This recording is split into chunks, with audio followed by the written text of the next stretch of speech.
Hey, Rosebud. How are you? I'm good. It feels a lot later than what it is. But it's still like 10 I feel o'clock like it's at like night. 3 o'clock in the morning. No, It's not 10 o'clock. What time is it? It's don't know. 9:11 p.m. Ooh, Central Time, Kansas City, Missouri. yeah. And whether you're from the Kansas City area or you're out of the Kansas City area in one of the many states or countries that listen to this show, welcome, Do We Have to crew, to another wonderful episode of Do We Have to, a marriage podcast. I'm your host, Sean. I'm Emily.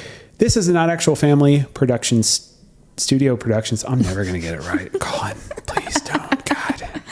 We had the Not 4th of July drama. Family Studios production. Executive producer Colin who's Maskell. not happy, I guarantee you, as he edits this.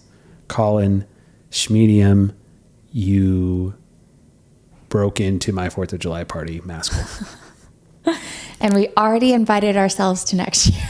Yes, we did. Yeah. You got to double down. So when somebody doesn't want you to come to their 4th of July party because you're a bit lowbrow for them, or they don't value you the same way they do their replacement friends or their family, you have to kind of interject yourself.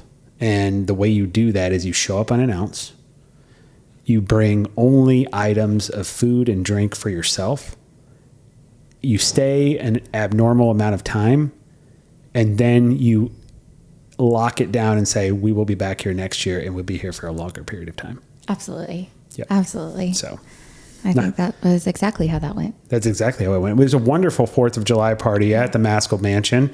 We got to enjoy getting to see everybody. I got to enjoy Colin's family. I got to meet members of Colin's family I never got to meet before, which was fantastic. Shout out to, what was his cousin's name? I really enjoyed him. Paul the lawyer. I really enjoyed him. He was fantastic to talk to. Very interesting person. Roger and I, we worked a lot of stuff out cathartically, physically, mentally, metaphysically. I dare say we don't have beef anymore. Oh, it's all hashed. Although I will say he gave me a couple looks.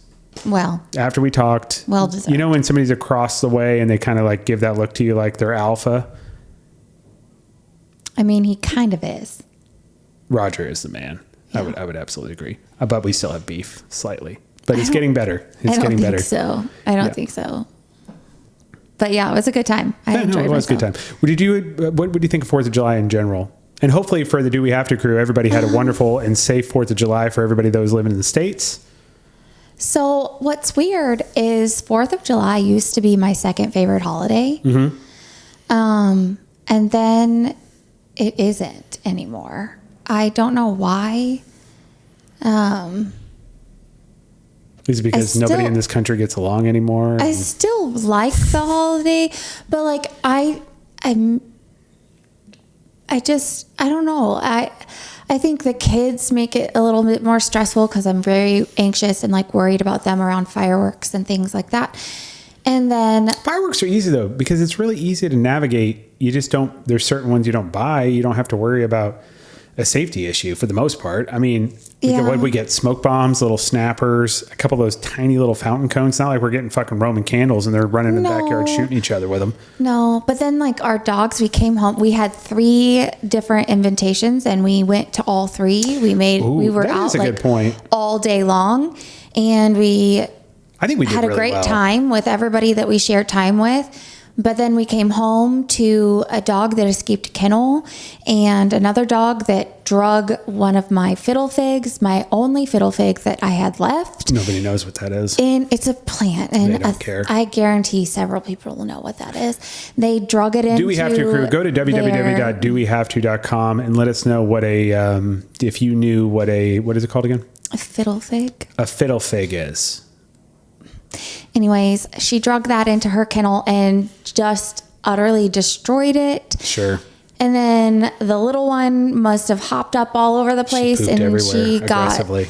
like a hold of treats and diarrhea their a lot. little flea and tick pills. Like it was just like a mess. It was just a mess. And then yet everybody disappeared, and I cleaned up the whole. Oh, you weren't the only one that cleaned up, and the kids need to go to bed, and I was tired as well. So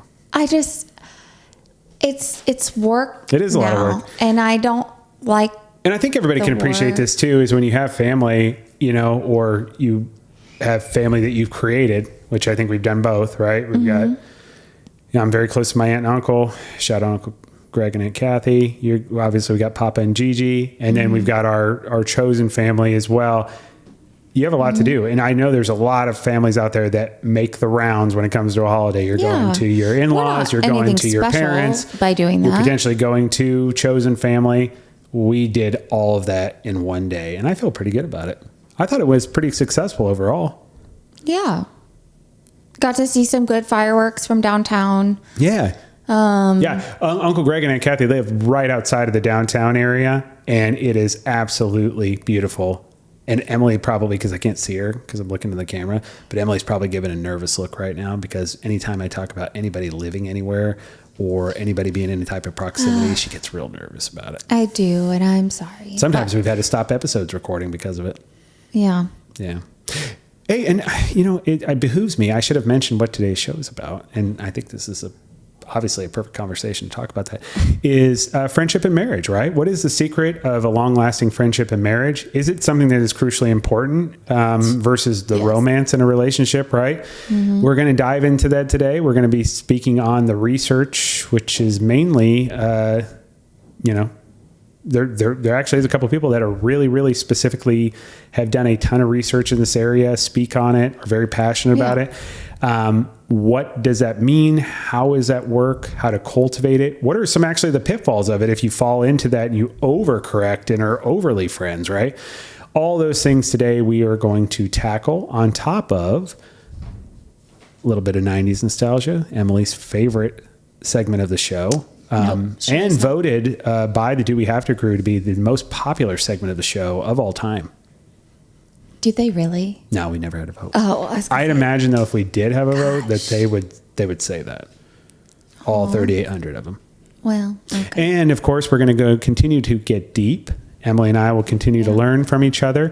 Our son Seamus actually came downstairs and he picked and the he card. asked if he could pick the card. So and we've not looked at it. So. Normally Emily tries to cheat and pick a card ahead of time that she feels that the Do We Have to crew would enjoy the most. I tell her let's do it in random for it to be organic and give honest answers.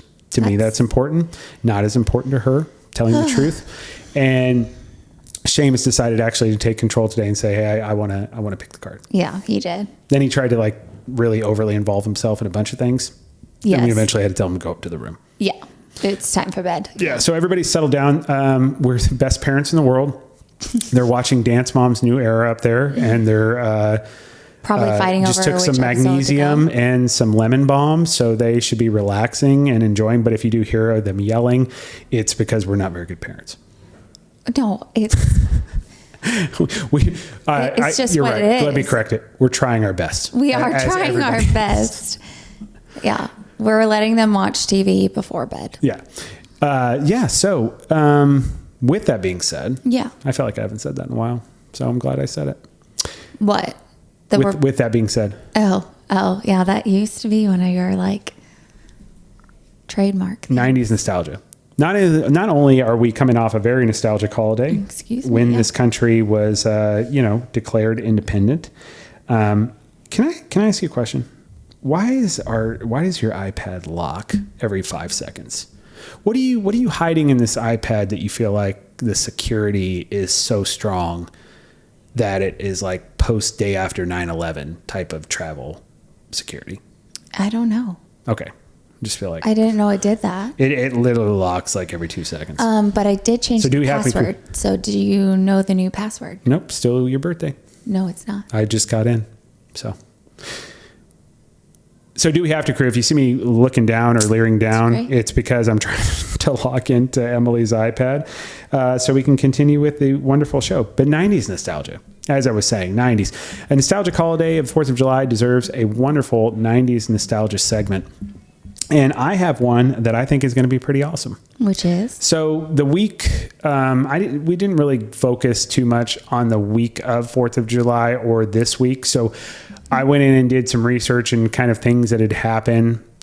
And there wasn't really anything that interesting, to be honest, that happened in the 90s during the week of the 4th and the week of the 7th to roughly the 12th or 13th. However, There surprised. were a couple bangers in there. So listen to this. So film and TV releases and premieres. July 6, 1990, Die Hard 2 hits U.S. theaters and is dominating the box office. So it's not a Christmas July movie. 6th. That's the second one. And it still does happen during, it's still happening during the wintertime in that movie because it's snowing at the airport. I didn't realize there was more than one. Emily, there's like 5 of them. Five Die Hards? Like the original, like 80s, 90s, and late 90s. There's 3 of them.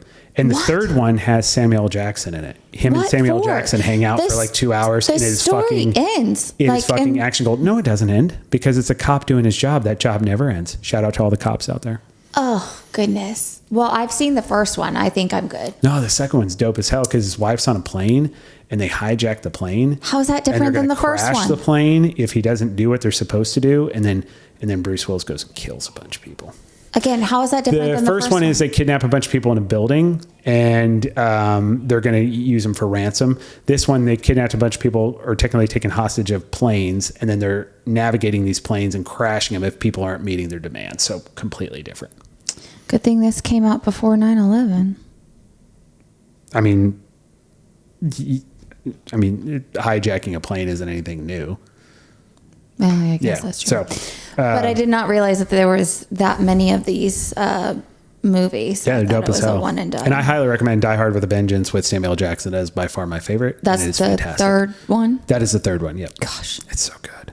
It's so good. What happens in the third one? Well, that's different than 1 and 2. I'm so glad you asked. You hijack a grocery store? So Bruce Willis is in New York, I believe, and he's back doing his cop thing. Okay. And the guy who was the bad guy in the first one that Bruce Willis killed, the one that falls off the building.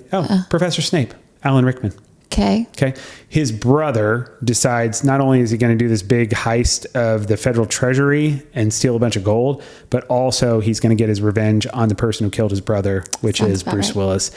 And he makes Bruce Willis do all this fucked up stuff as like hostage negotiation. And he puts him like, I think in like downtown Harlem or somewhere, somewhere like that in New York City. And he has him wear a sign that has a really vulgar racist saying on it. And Samuel L. Jackson, who's a shop owner down there, is like telling him, you need to get the hell out of here. You're going to get killed. And then they end up being attached together really the rest of the movie. And it is just fantastic. So Bruce Willis and classic Samuel L. Jackson. They just unalive a bunch of people together. Yeah. And they save the day. Got it. Yeah, it's about as American as you can get. July 5th, 1990, BBC launched its Master Chef cookery contest on UK TV. Did you know? So cookery? That's what the internet said. Master Chef. I thought that was like a newer thing. No. Fucking the Brits have been doing that since 1990. Shout out Great Britain. I hate to break it to you, but most of what Americans do is a second, like, I don't know, hand me down of whatever was created first. What do you mean? Except for American football and the NBA. Okay. Well, aside from that, movies and television. Else? Movies and television is all. Well, things tend to be recycled regardless. Yeah. But isn't that cool though? I thought MasterChef was a newer thing or a newer show. It's been around since 1990. It's pretty cool. Yeah. Now listen to this. Yeah. I had some fun. You did have fun doing this. You know I love my Nickelodeon. Yes. When I was a kid, I absolutely loved Nickelodeon. You were sheltered and you never had access to cable, but I did. And much like our producer, Colin didn't have it either. Right. And I think that's part of the reason why he's so grumpy all the time. I don't think I'm grumpy because I didn't have I didn't cable. say you were, honey. I just said Colin's grumpy. And I think that might be a reason why. Oh, okay. So he didn't get to enjoy laughter. Yeah. See art the way it was meant to be seen by a child, those sorts of things. But listen to this. Yeah. This is your typical lineup for, well, I shouldn't say typical. This is your lineup for the summer of 1993. So that would include the month of July for Nickelodeon. 6 a.m. you get up, kids court. Lord. What the hell is kids court? I don't know, actually. I should have looked it up. Honestly, on a Saturday, I probably didn't get up till about 8 o'clock in the morning when I was. Oh, this was a Saturday morning? This is Saturday morning, yeah. No. 6:30 a.m., The Little Bits. Don't know what that is. Again, I looked it up, but I'd never watched the show. But if you watch Little Bits, now you're going to remember this one. 7 a.m., Eureka's Castle. I have Seen Eureka's Everybody Castle. It knows was on PBS, though, I Eureka's think. Castle, but it was on Nickelodeon. Or ABC, or it was on Whatever some it's on. other. It was on Nickelodeon. Yeah. Yeah. See, everybody knows. It's like Hulk Hogan in wrestling, like, or Michael Jordan in basketball. Everybody knows Eureka's Castle. I don't know. It's amazing. 7:30 a.m. Lassie. No. Yeah, but you know what I'm talking about. I know the show, story, but I never right? watched it. Okay. At least I don't remember watching Ready it. for this one? 8 a.m. Doug. That again was on like ABC like cartoons. No. That's a Nickelodeon show. Remember? I'm pretty sure Patty it Mayonnaise, was on Doug. like, They might have done like a spin-off or an add-on to the show, but Doug was a Nickelodeon show. I'm pretty sure on Saturday mornings they still showed like There's going to be some real weirdness between us. if we keep morning pushing this ABC cartoons stuff. on like regular. Yeah, they showed channels. it on other channels, had morning cartoons to attract children to it. Yes, but this is Nickelodeon. Okay, Can we focus on Nickelodeon? sure. I love you. I love you too. 8:30. You ready for this? Rugrats. Remember Rugrats? Yeah, I've seen Rugrats. Rugrats is dope. Rugrats. Rugrats. I actually hated that show. Why? I don't know. The voices were super annoying. I'm trying to remember. There is one storyline that not until I got older was super depressing to me. To like when I was a kid, I didn't think of Chucky. Remember Chucky? His dad, the redheaded kid with the glasses. I think it was Chucky. The horror show? No. Oh. It's a character on the show Rugrats. But he's a kid with glasses and red hair. And maybe it's not Chucky is his name, but it's something like that. I don't And know. he's just got his dad because his mom died when he was a baby. And when they made a movie eventually and like it goes in flashbacks to him like playing with his mom and stuff. And like when she died, it was like his mom became a butterfly was like the story that his dad told. Oh, that's cute. Oh my God. It's so depressing, but it's good. But anyway, the Rugrats are awesome. Tommy Pickle's the man. I don't. Tommy, the bald-headed baby one, the cool, like popular baby. And there was Angelica, who I'm pretty sure that's what Maeve's going to be like here in a couple years. I don't remember it that well. So like, Rugrats. They had a dope-ass soundtrack for the Rugrats movie too. Take me I didn't there. know they had Wanna a go there. Maya. movie. Yeah, they had made a movie and they had an awesome R&B hip-hop soundtrack. I don't know. Okay. All right. You ready for this? Let's continue on here. 9 o'clock, Muppet Babies. Oh, I love the Muppets. All these had banger like intro songs too. I'm sure nobody wants to hear me sing them, but like Muppet Babies, they'll make your dreams That's come on true. Disney, and I'm pretty sure it's still the same one that we Well, watched. I know, but it was on Nickelodeon. 10 a.m. Heathcliff, I don't know what that is. cat. Oh. I'm pretty sure. Yep. Like Garfield? Heathcliff. It's not Garfield, but I'm pretty sure it's about a cat. Maybe like a competitor to Garfield. I'm not sure. 10:30 a.m. Nickelodeon's Most Wanted, Yogi Bear. I wish Uncle Zach were here right now. I know Yogi Zach- Bear, Uncle but Zach I liked didn't Yogi know Bear. it was called Most Wanted. Well, I mean, it's just the segment of the show. 11 a.m. You can't do that on television. I don't remember that. I don't know. 12 p.m. Dennis the Menace. That was we all a know Dennis the comic Menace. strip. Oh, is it really? Yeah. 12 p.m. What, the comic strip Dennis the Menace? Mm-hmm. Yeah, but it was a TV show though too. And it It was eventually part of movie. the funnies. Oh, nice. We called it in the newspaper. 12:30 p.m. Flipper. Remember Flipper? The dolphin movie? The show. Yeah. Uh-huh. Oh, I didn't know it was a show. I've seen the movie. Right? 1 p.m. Nick News, which I watched a segment of Nick News What the other is day. Nick Holds News? up. It's a news show that Nickelodeon did. It's more kid oriented, Like but it was like a kids newscast. making Yeah. news? Uh-huh. Okay. Yep. 1:30 p.m. Beyond Belief, which I actually have never watched that show. 2 don't know what that p.m. is. Muppet Matinee. Good Lord. 4 p.m. Another you can't do that on television. Apparently, we didn't have enough shows to fill up the lineup. Going to start repeating itself. 4:30 p.m. Nick Arcade. What's that? I don't know. Oh. I don't know. I'm sorry. I didn't do a good job doing due diligence, but I just wanted to run through this. 5 p.m. Welcome Freshman, which again, I'm not sure if that one was either. I feel like it was just a sitcom type of television show. Got it. Salute Your Shorts. Do you remember Salute Your Shorts? 5:30 p.m. No. Camp Onawana. We hold you in our hearts. No. And when we think about you, it makes me want to fart. And he's like, it's I hope we never part. Get it right or pay the price. That's the intro of the song.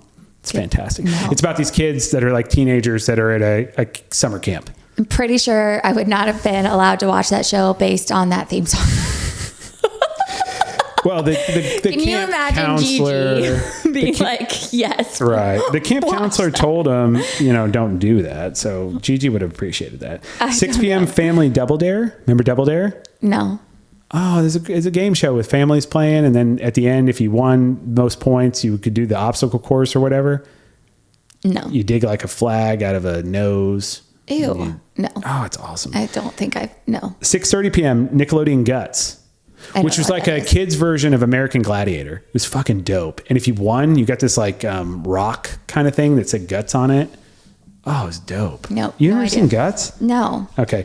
A lot of these you can actually watch on, what is it called? Not Prime, Paramount Plus app.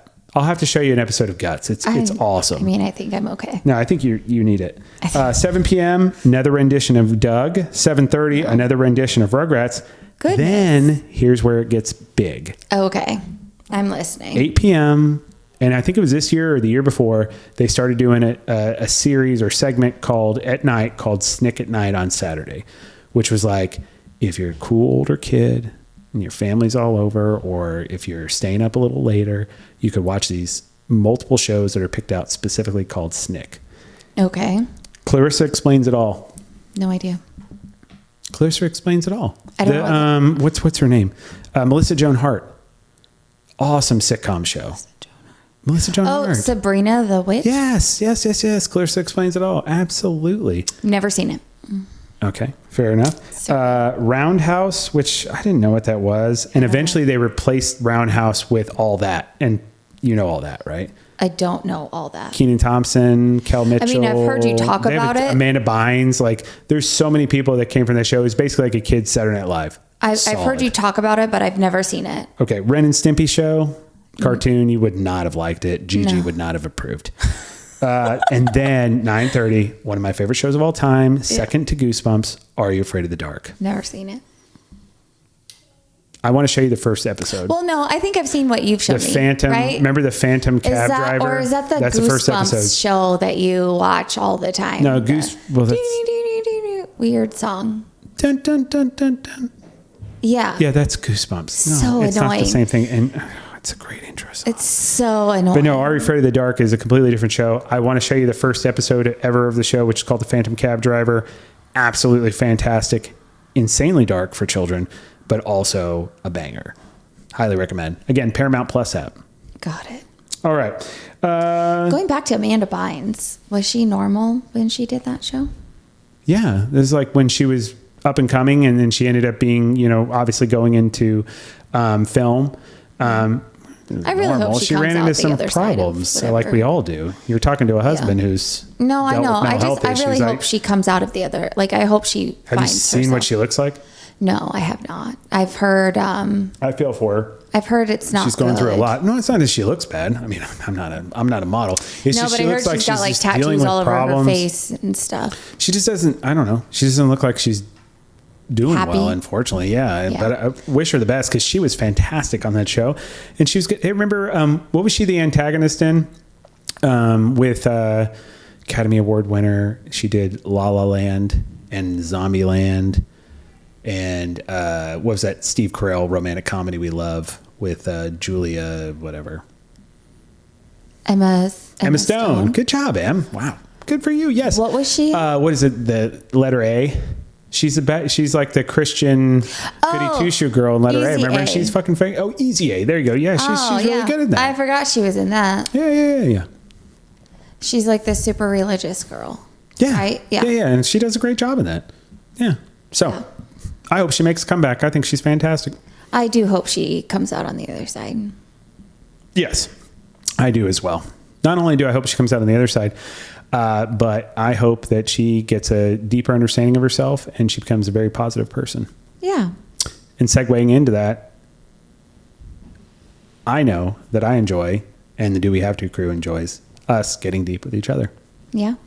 And I think in lieu of that, we need to make sure that we start another fresh round. We ended last week in episode, 26? Crazy. I'm starting to forget what episode we're on now. No, it's 26, I'm pretty sure. That's available at youtube.com / Do We Have To, a marriage podcast, or all major podcast apps such as the Apple Podcasts. I have an Apple phone, and then your goes to your Google, your Android. Jesus Christ, I don't know what's wrong with me tonight. late. Amazon Music. What the hell is the one with the S? Spotify. There we go. All that good shit. iHeartRadio. Anything you want to find our show, go back and listen to the last episode. But we ended up with a deeper card, and now we're going to start a new round over. And so let's get deep. It's a game by a company called Buy Relatable. It was featured in the wonderful reality TV series Secret Lives of Mormon Wives. Yeah. 3 types of cards. You can enjoy this with a loved one, a friend, a wife, a husband, whoever it may be. Even somebody you're just going on a first date with. I highly recommend it. They have a version for friends, they have a version for sexy time, and they have a version for those that are in deep and long-lasting relationships. Yep. So we're going to start out with a icebreaker card tonight. What do we got? Seamus picked this out, actually. So our oldest, our only boy, he picked out this card. Yeah. And the one he picked was, what is your favorite thing to do on a fall day? Right up your alley. Do you want me to go first? Because I feel like that's going to take a lot of time. Oh, dear. I'm just kidding. I am your basic white bitch when it comes to fall. You are very much like a basic white girl. After July 4th, if they could start having pumpkin spice lattes, I would fucking do it. If I could just inject in an IV of pumpkin spice latte, I would do it. I have to at least once a year eat, even though I can't do it because of the gastric bypass, I do eat like a fourth or a half of, and I regret it every time, a pumpkin muffin from Starbucks or a pumpkin muffin from Caribou Coffee. If you're in the Midwest, Caribou Coffee, highly recommend. I think that's actually a much better pumpkin muffin than Starbucks has. Oh. I'm just going to call it like I see it. Okay. And we also go to the sunflower field. Over there in Kansas. And it's in Kansas City, Kansas Tech. No, it's in Tonganoxie. They have these huge sunflower fields right outside of Tonganoxie, Kansas. And if you're in the Kansas City area, or if you're in Kansas, Missouri, you haven't gone there, absolutely do it. You can go out there and you just walk through these fields of sunflowers. It's beautiful. It blooms right around in mid-September or so. Emily, I always go as a tradition for our anniversary. Yeah. And you can take one home with you without even paying for it. You just break off a sunflower and you get yourself a nice little souvenir. Donation boxes everywhere. Yeah, totally. You got to donate and all that good stuff. They have a little shop. Yeah. They have food. Take your family, bring your dogs. Like, it's a whole thing. And it is a really fun, inexpensive way to enjoy what is soon to be a wonderful fall day. Yeah. It's Gunter Farms? Grinter Farms. Yeah. See, they don't even sponsor the show. Here we're plugging them. It's okay. That's what I would do. What would you? Okay. I really enjoy just getting like a dirty chai. You are a dirty chai. Dirty chai. Can you explain that a little bit for just in case somebody hasn't indulged? If you haven't, you're missing out greatly. But a dirty chai is just a chai tea latte with a shot of espresso. Love that. Or a London smog, which is a London fog tea with a shot of espresso. Those are also delightful. Yeah. But I like to get one of those, and I like to just walk around like small town squares. Like when we walk around like the Liberty Square or Parkville Square. We went out to Mission, or like, what was it? Not Mission. Roland Park. Oh, yeah. Where we were at one time. We just walked around there. Yeah. Last year we just got a tea or coffee or whatever, and we walked around the plaza with the kids. That was fun. Yeah. And that was actually a really great time because we don't really ever go out if you're in the downtown area too, highly recommend. You don't have to be just in the middle of downtown Kansas City. They have the plaza right over there. They have beautiful fountains, tons of shops, and lots of restaurants. Highly recommend. That's where you can just walk around. You can do anything from catch a movie to go to the park, see the fountains, shop, get all your fancy stores over there and all that sort of stuff. And it's really pretty and it's really enjoyable. And I really liked that we golfed more in the fall than we did in the summer.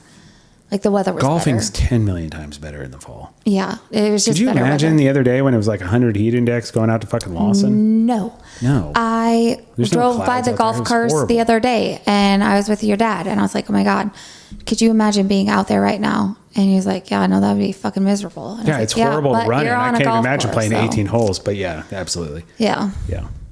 Yeah. But yeah, I just want to be outside in the fall. Shorts and a hoodie. I love that. Yep. And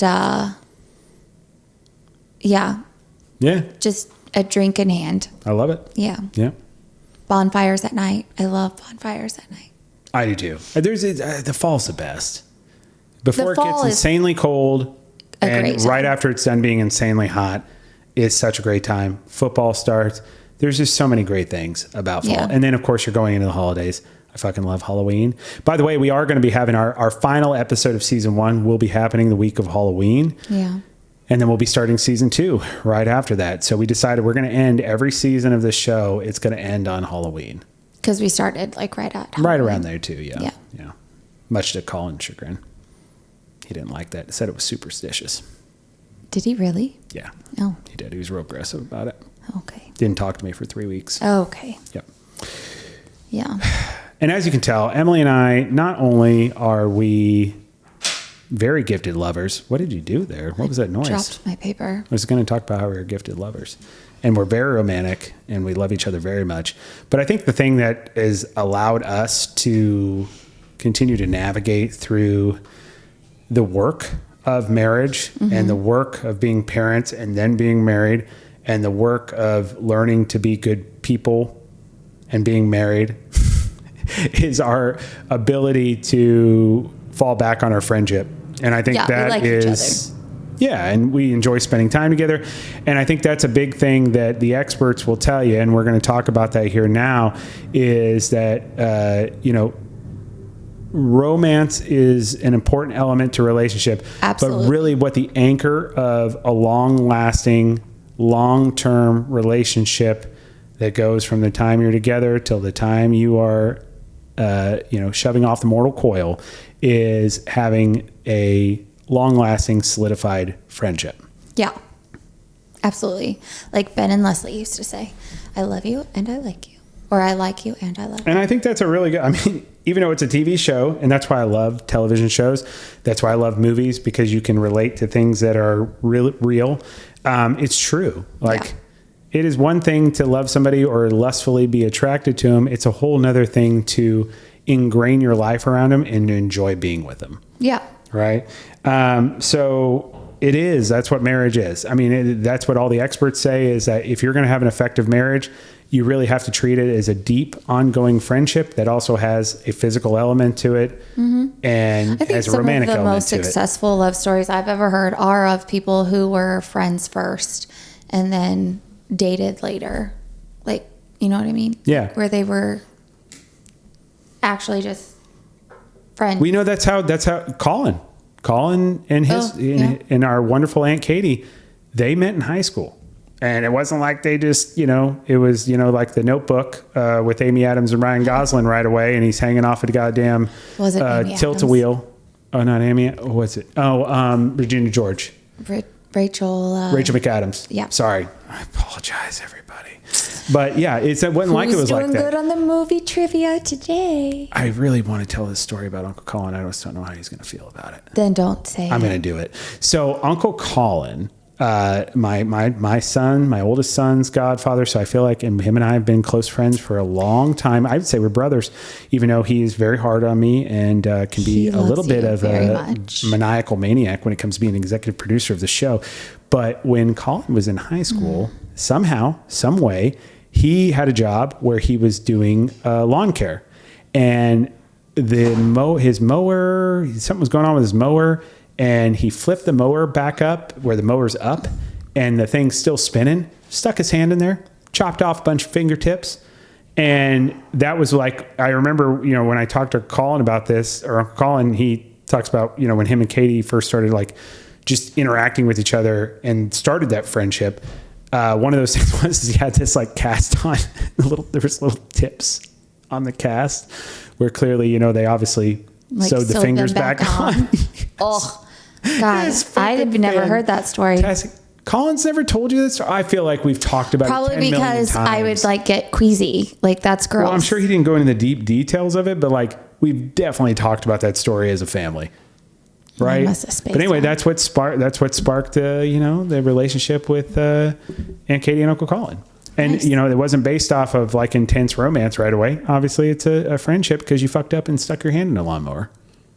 And I think that's what the experts were going for. Sounds like true romance. But, actually, when it comes to the research, though, folks, it's Harvard professor Arthur Brooks.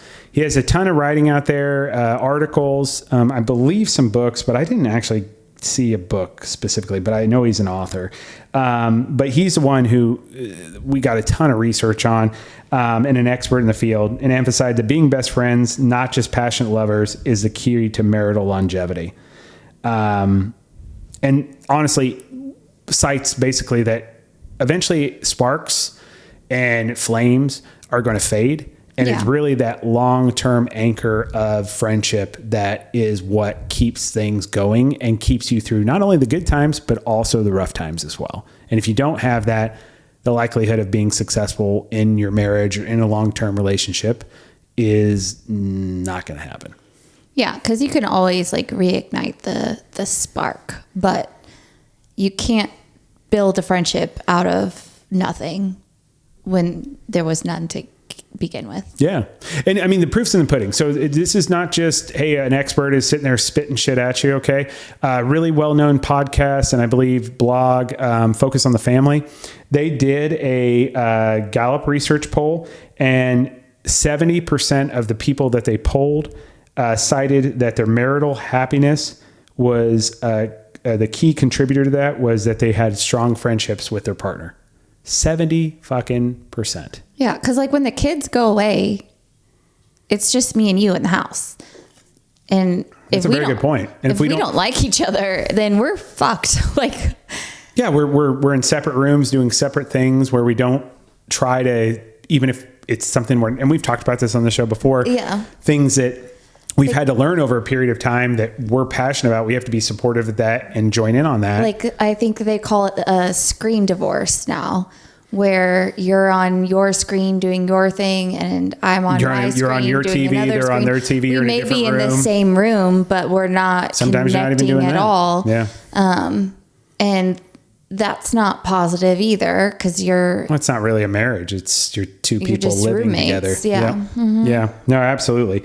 And then of course, Gottman Institute. I highly recommend, guys, if you haven't gone out to their website, it's another one. We get a ton of our research from there. And a lot of times the things we're talking about, they're really good. I like them a lot. Gottman Institute.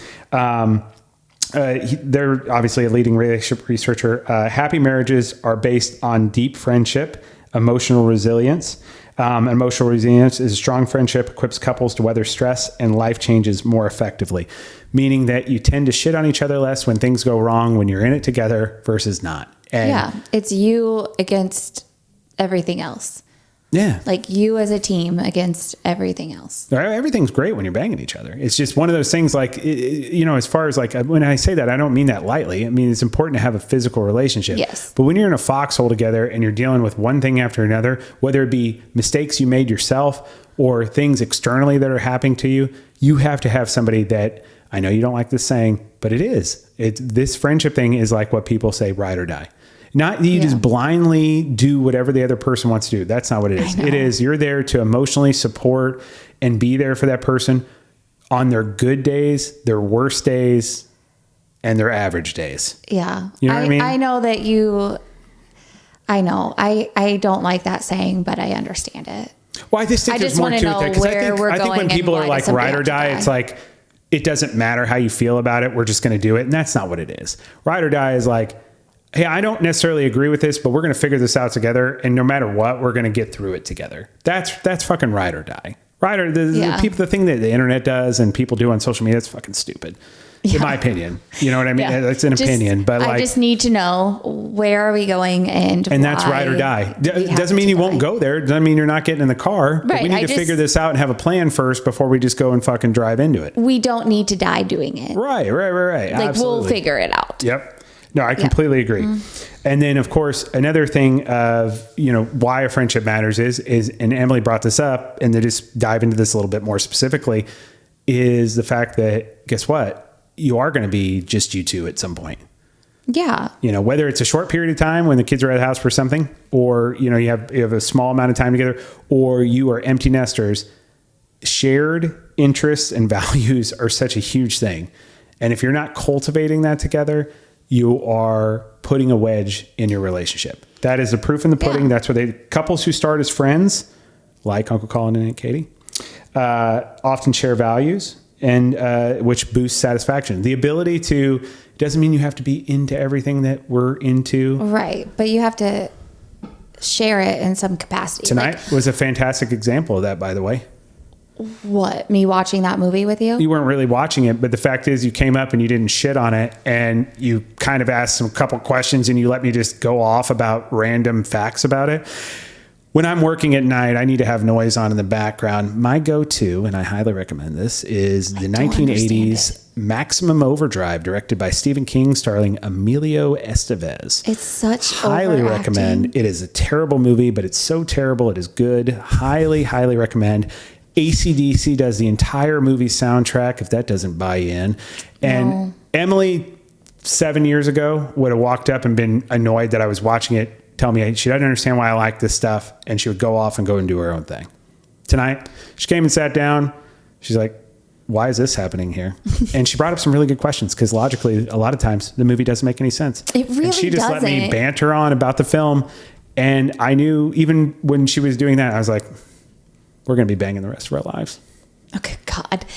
No, I just feel like at some point, a lot of what we do on the weekends isn't really because the kids want to go do it. It's because you and I want to go do it, and we just drag them along with us. I do like that we do that now, though. It doesn't revolve. I mean, we do activities and stuff, but right. We're going to go out and get a coffee. You're coming with us, and we're going to go and... It's us trying to spend time with each other. But I also think it's really good for our kids to see that their opinion matters. Of course it does. Mm-hmm. But we need to like spending time with each other. Yeah. And we also tell our kids that we need alone time together. We need to have fun together. We need to enjoy our stuff just as much as they get to enjoy theirs. Yep. So it's, Yeah, no, I completely agree. I just think that also shows them like a good boundary of how to approach a relationship. I want them to not look at a relationship as one end goal.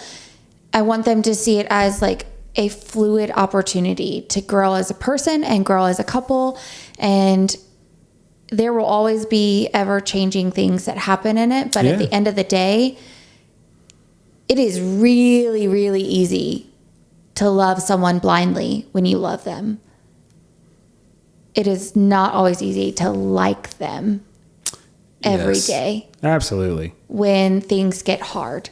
And when we are doing that, I will say that is one thing I think we do well as parents. I think there's plenty of things we could work on. But when we are out doing those things, when we do have our own time, free time, which is typically only on the weekends, we're showing those core components of friendship and marriage, right? Yeah. And the research will tell you, and again, how they like to break things down in 4s, 5s, 3s, whatever it may be. Mm-hmm. But there's 4 major, from all the research that we have found, there's really 4 major core components of friendship and marriage. There's mutual enjoyment and shared time. Yeah. Like Emily and I just said, figuring out together what's important to the two of you, combining that together, and ultimately creating a product where you're both getting satisfaction in the things that you enjoy, but you're doing it together. Right. Doesn't mean you're doing everything exactly you want to do. Doesn't mean that you enjoy more than anything in the world what the other person enjoys, but you're doing it together, and you're enjoying being together regardless of what it is. Right. Yeah. This creates deep emotional intimacy when you're doing these things. And that's a core component of the friendship marriage. Trust, openness, and being curious about each other, feel close. And that's the other thing too, is like when you aren't, just like tonight, right? You're coming up and you're asking me questions. So you're not being judgmental, as Ted Lasso would say. You're being curious, right? You're asking me questions about it. And here I am telling you about like... time I've come upstairs, that movie's been on. And it's like, what do you see? I grew up 45 miles outside of that when I lived in North Carolina. And it was one of my mom's favorite movies. My mom was obsessed with Stephen King. She had a whole bookshelf full of Stephen King. You know what I mean? It was one of those things like... did the iPad just die? Oh no, it did. iPad just died. No. You're going to have to lead the show here. Okay. Sorry for our folks on the Peloton side of things. That's not going to be good. I can't announce the winner. I got on the leaderboard this week. Did you get on the leaderboard? I did. I started back, you guys. I'm in it. I love it. I'm going to do it. That's awesome. Yeah. I created the challenges this week, and I am going to work really hard. Right. Anyways, back to friendship. So back to core components of friendship in a marriage. Do you mind going to the next one? I know. Yeah, it's fondness and admiration. So this one actually came from Gottman's Love Maps. It nurtures admiration and reinforces respect and connection. So it's just showing when you are doing something that the other partner likes more than you, it's just showing that amount of respect for them and giving them that opportunity to share something that they're passionate about with you at the same time. You don't have to love it as much as they do, but you're there, and that's... Did you see what the Love Maps is?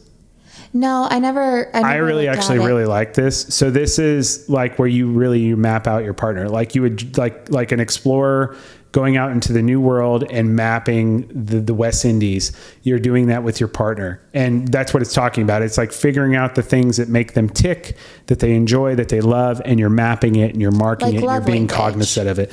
Yeah, essentially it's just, I think it's a more intimate way. It's like a more intimate way of doing it. It's not just a high level like, oh, this person enjoys getting gifts or giving gifts, or this person enjoys acts of service. This is more of like, these are specific things about my partner that I'm going to take note of and map out, that I know that makes up who they are as a core person, and it helps me understand them on a greater level that only enhances our friendship, which enhances our relationship. So kind of bringing the Enneagram into it. I mean, you're basing on personality and stuff. I'm talking about like, these are specific intricacies of your partner. Just like I said, I grew up 45 miles outside of Wilmington. I like this movie. Like, that's not something you're going to get from a fucking Enneagram or whatever. No. You're going to get that from asking questions, and you're just going to take note of it. You know what I mean? It is truly getting to know your partner at an intimate level that not all of us do all the time, or we tend to get caught up in the weeds or the fog of life and don't ask these questions that are simplistic, but they're things we learn and are little nuggets. And those nuggets are the things we need to map out. Yeah. And that can also be known as the tiny thread for your routine acts of care. So that's just like simple gestures like listening, doing small favors. You killed it tonight. Did you do that on purpose, by the way? Were you mind fucking me before we got on this show so I could compliment you a bunch? No. No. I think, that all of that, it's like that invisible string that just keeps you back and forth with each other. Yeah. And I think those are really important things. Like, I will probably never forget that was filmed near where you grew up in North Carolina, because there was a lot that Wilmington, North Carolina, done. Which is like 40 miles outside of Jacksonville. Yeah, there's a lot of stuff that I think has been filmed up there. Dawson's Creek. One Tree Hill. That you told me about, and it's just like, that's really interesting. And I don't know why that's important to me, but it makes me like the shows or the movies more. Well, because it's you can place it, like, sure. You know where it is. Yeah. But like, that's really cool. And there's certain movies that I don't like at all, but I will watch some of them with you because I know how much it meant to you and your mom. Mom loves Stephen King. She just was obsessed with Stephen King. To read Stephen King. Oh, it's okay that you don't like it. It's not you're not a horror genre person, it is, so it's okay. Terrifying. Yeah, it's fair. But I've tried it and I respect it. Like, there's things about it you wouldn't respect. If you read the book It, you would not. There's things. No, it's not even about the clown. Like, it's fucked up shit happens in that book. So you're gonna like it. I can't finish it. I get it. So, but the thing is, it's not just that. It's just like what we've talked about as we're getting learning. That's what I love about this show. Learning about what it means for you to decompress. It's actually getting true alone time. It's not just going off and doing something you want to do while we're around everybody. It is, I need 5 minutes to myself. Like, that's a city on the map of you. You know what I mean? Like, that is a major city of, I need to be aware of that. Like, that's something that makes up you as a core human being. The books you do, the food you like, the coffees you drink, the people you love, the things that are important to you, your faith, like all those things, map that out, Yeah. And the string and the intricacies, like those are all those things. Yeah. Yeah.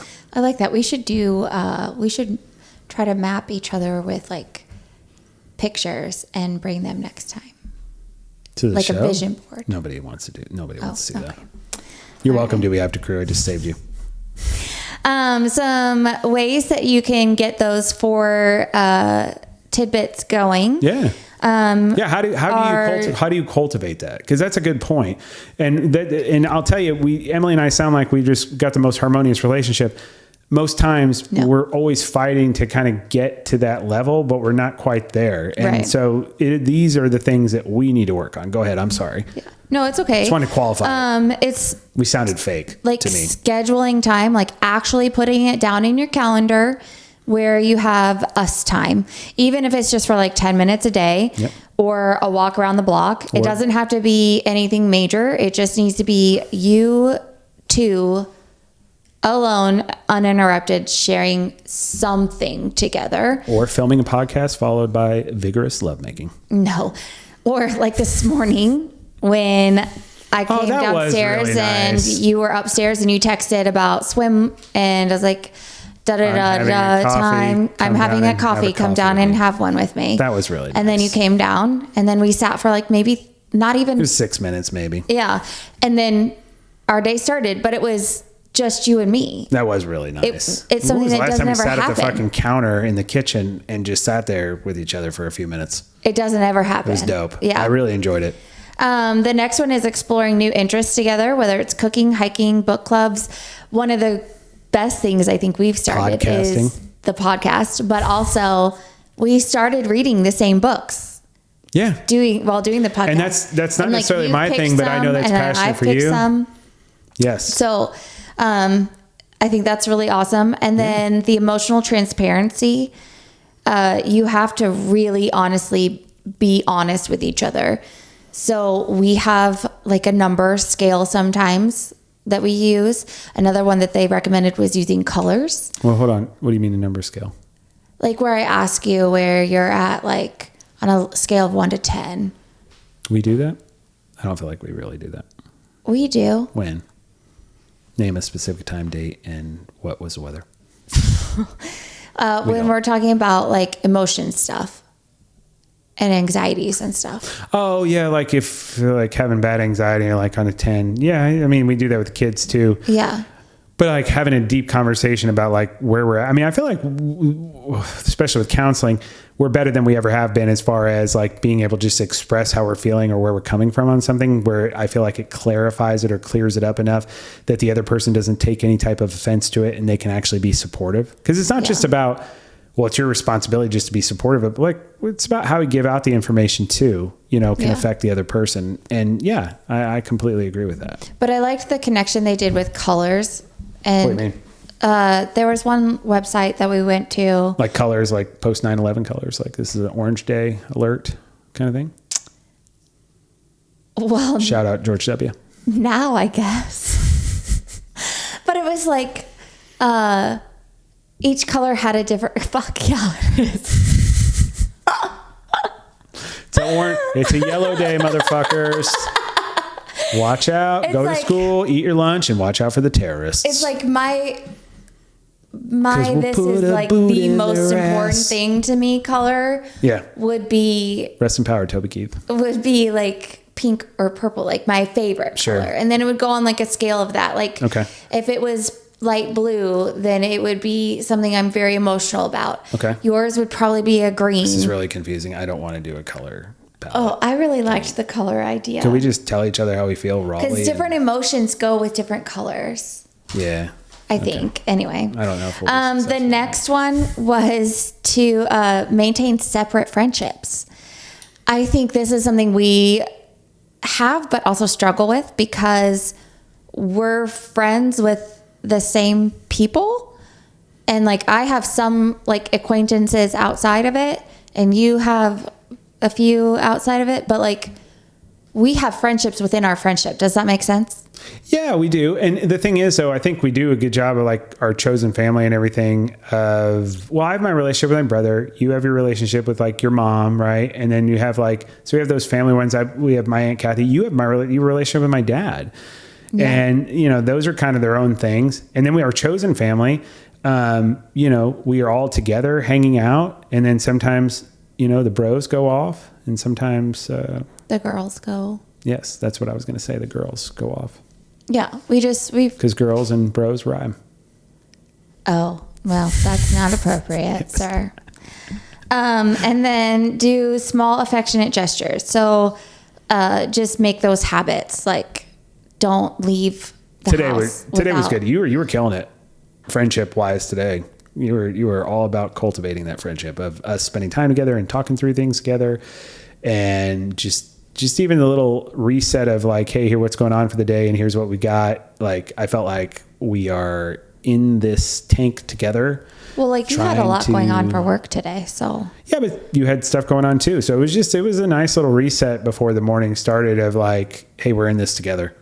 Yeah. That's what it is. It's, hey, we're in this together. You're not by yourself, and I'm not by myself. But like, instead of leaving the house without saying goodbye or kissing you goodbye, like, make that a habit. Yeah, absolutely. Make it a habit. And if you do kiss, use a lot of tongue. Jesus Emily Christ. loves that. No.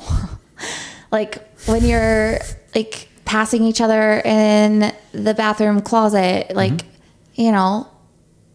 give some affection that way. Yeah. Like, it doesn't have to be a make-out session that leads to sex. Like, it just needs to be of the fact that you're two human beings that love each other and find a way to connect mentally and physically and emotionally. I agree. Yeah. I think Colin set this lighting up to like really fuck. Like, I think he's doing it as like a joke to fuck with me because it is like blinding. I think we got it wrong. Don't say that on. However, there are a few things that can go wrong. Yeah. So when you are like overly focused on the friendship aspect of the marriage, which I think is like, it is the core most key component to a long lasting marriage, but what are balance? You have to have balance. And if you don't, what are those pitfalls? You're going to become roommates. You're going to be comfortable with that happens too. Yeah. Not having the physical relationship, not having that lustfulness. Yeah. You're just in your rut of, we like each other. We love each other. We respect each other, but there's not that extra. There's no spark element. There is.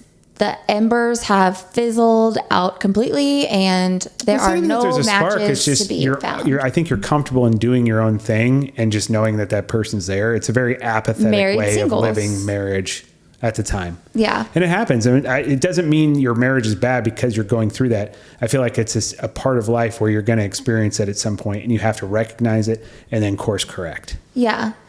And like, it could also turn into like an emotional dependency. Yeah, where you're too reliant on it. You don't have separate relationships. You can't really ever do anything without the other one. Yeah. I've been in relationships like that. They're not good. Thing. Like, you don't have an identity outside of you and that person. Yes. Like, you need something to call your own. And then just acknowledge the fact that passion and lust, like, they will come and go, and that is perfectly normal, and that is totally fine. But you have to be willing to accept that and be able to voice it, and then figure out what is it that you need to get it back. Yeah. And move it forward. That friendship can lead to more of that playfulness that starts that spark. And then it can cultivate different things, but it's okay that it's not there at that time. Yeah. Just know that it can come back, and don't freak out when it's not there for whatever time it's not. Right. And I think that one's really hard because whenever we've had ruts in our relationship, which have been, I don't want to say more than there's been plenty, but there's been a lot. I think you have rut. Here's the thing. You can have a rut every day. During a part of the day, you may be in a relationship rut. It's a micro rut, but it's still a rut. Yeah. You know what I mean? And you have to be able to recognize that and then get outside of your own feelings and your own selfish desires and really be mindful of what you're doing. And what you're doing is you've planted a seed when you got together, and that you're trying to grow that into a beautiful tree of a marriage or a relationship, and you got to continue to water it. And the way to water that is doing these things that do actually cultivate that long lasting friendship and marriage. Yeah. Yeah. And also wear something sexy every once in a while. It's even if you do it just for the other person. Yeah, absolutely. And again, we've talked about it a million times. There's days where one of you is going to bring more than the other. Yeah. And again, that's part of being friends. Like that's just. And just acknowledge how much you're bringing to the table. Yep, absolutely.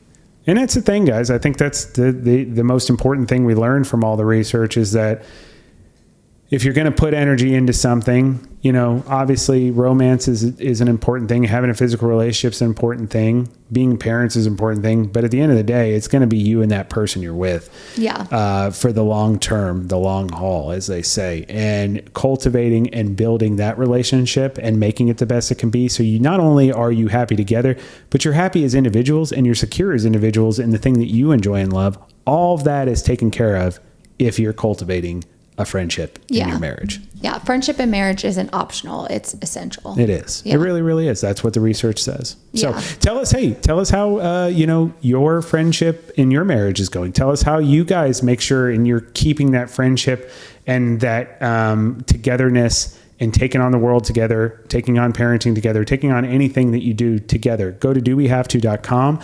Tell us how it's going. Tell us what your tips are, based on tell us what you think of the research. Give us feedback. Yeah.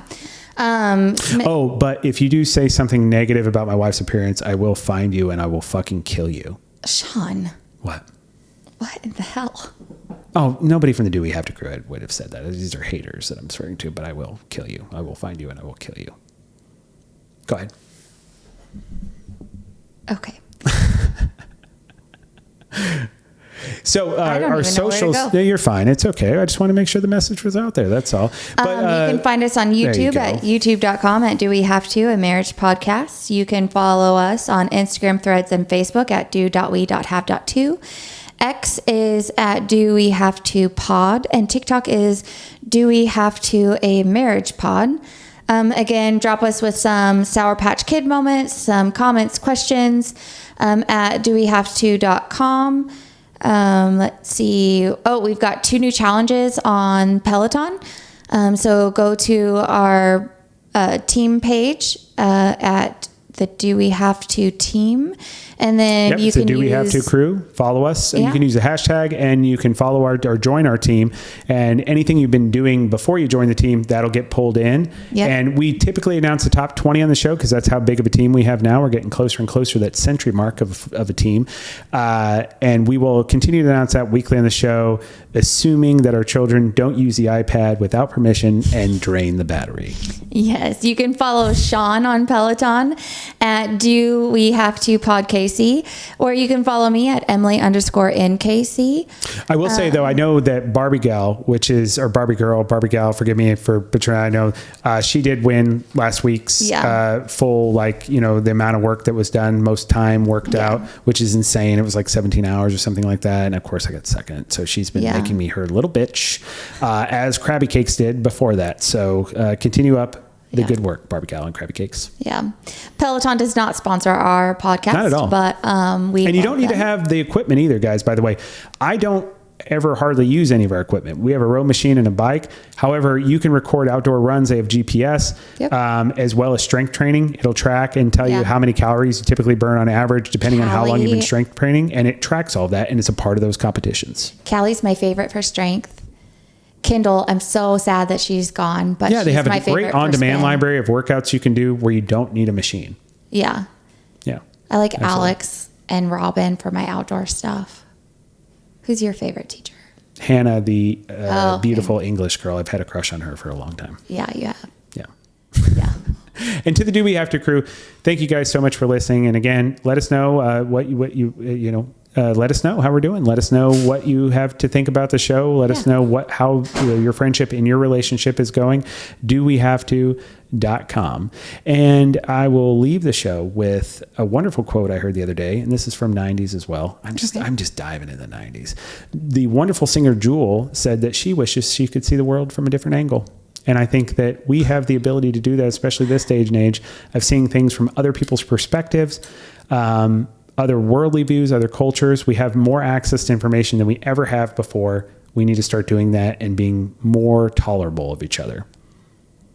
Which segues in my other wonderful advice that I always give: don't be an asshole. What do you got, Em? Actually, a quote from a book that I finished today. You prepped for the end of the show? I did. First time here. Do we have to crew? Go ahead, baby. Let them have it. It is to remember. You all better like this. Go ahead. Okay. I don't know what happened. Nothing. Go ahead. Okay. It's to remember that there's never enough time, but a lifetime will always last a lifetime minus 1 minute. What book's that from? The Invisible Life of Addie LaRue. I love that. No idea what it means. I'm going to think on it for a little bit, and I recommend the Do We Have to Crew as well. It took me so long to read that book because it is not my cup of tea. But I've never started a book and not finished it. So that's awesome. I don't give it any alarm clocks. There you go. It was a good book, but it is not worth staying up at night to read. But I think it was a great story. It's just not something I'm interested in. Makes sense. Yeah. Do We Have to Crew? Have a wonderful rest of your week. Take care of yourselves. Take care of your families. Take care of your friends. Love each other. Take care. Love you. Love you. Love you, Rosebud. Bye. Wake up, I'm about to shake up every little thing, show you all that we can be. Come dance in my club.